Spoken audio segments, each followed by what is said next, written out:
Hello दोस्तों, जरा सोचिए, एक आदमी सुबह 5 बजे पुलिस स्टेशन जाता है और कहता है कि साहब, मेरी बीवी मर गई है, वो सीढ़ियों से गिर गई थी। पुलिस साइट पर पहुंचती है और देखती है कि सीढ़ियों पर खून कम है और किचन का फर्नीचर टूटा हुआ है। अब सवाल ये है कि ये एक मर्डर है या कोई एक्सीडेंट। लॉ सिंप्लीफाइड के इस एपिसोड में जानेंगे कि भारतीय न्याय संहिता 2023 के हिसाब से मर्डर के लिए क्या क्या प्रावधान किए गए।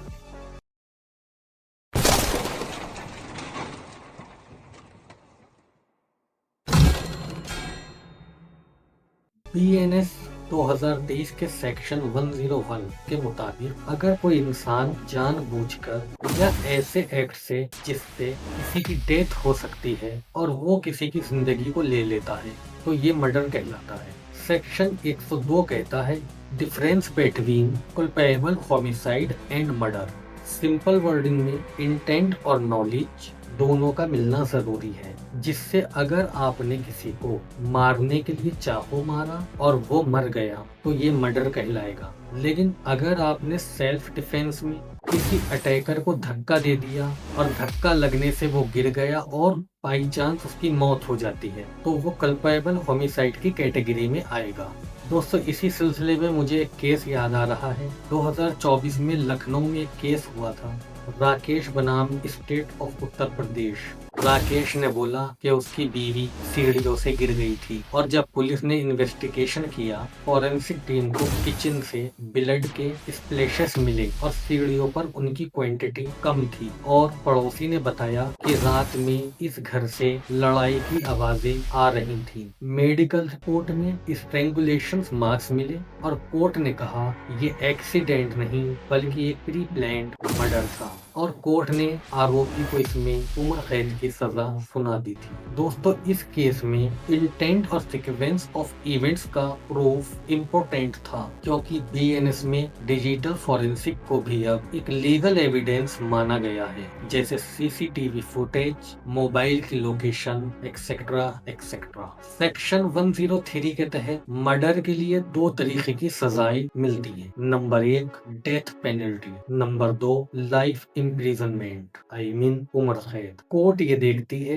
कि क्राइम कितना हेनियस था और विक्टिम पर किस इंटेंशन के साथ अटैक किया गया था। अगर क्राइम में प्लानिंग, पॉइजनिंग या बारबेरिक मेथड यूज हुआ है तो ऐसे केस में डेथ पेनल्टी पॉसिबल है। लेकिन अगर कोई इंसिडेंट हीट ऑफ मोमेंट में हुआ है तो ऐसे केस में लाइफ इम्प्रिजनमेंट का प्रावधान दिया गया है। दोस्तों, ऐसे केसेस में पुलिस की क्या क्या भूमिकाएं होती हैं, चलिए जानते हैं। मर्डर केस में पुलिस के लिए सबसे पहले क्राइम सेंस को सिक्योर करना होता है, यानी जिस साइट पर क्राइम हुआ है उस एरिया को सिक्योर करने की पहली जिम्मेदारी पुलिस की ही होती है। फिर पुलिस पोस्टमार्टम रिपोर्ट और एफएसएल रिपोर्ट के बेसिस पर चार्ज शीट बनाती है। अंडर भारतीय साक्ष्य अधिनियम 2023 के तहत पुलिस को हर 24 घंटे में एफआईआर को अपडेट करना होता है और विक्टिम के परिवार वालों को इंफॉर्मेशन देना भी पुलिस का अधिकार होता है। अगर पुलिस ने गलत तरीके से गिरफ्तारी की हो तो एक्यूज के राइट्स वायलेट नहीं होते। चलिए दोस्तों, बात करते हैं कि इस टाइप के केस में जो आरोपी होते हैं उनके क्या राइट्स होते हैं।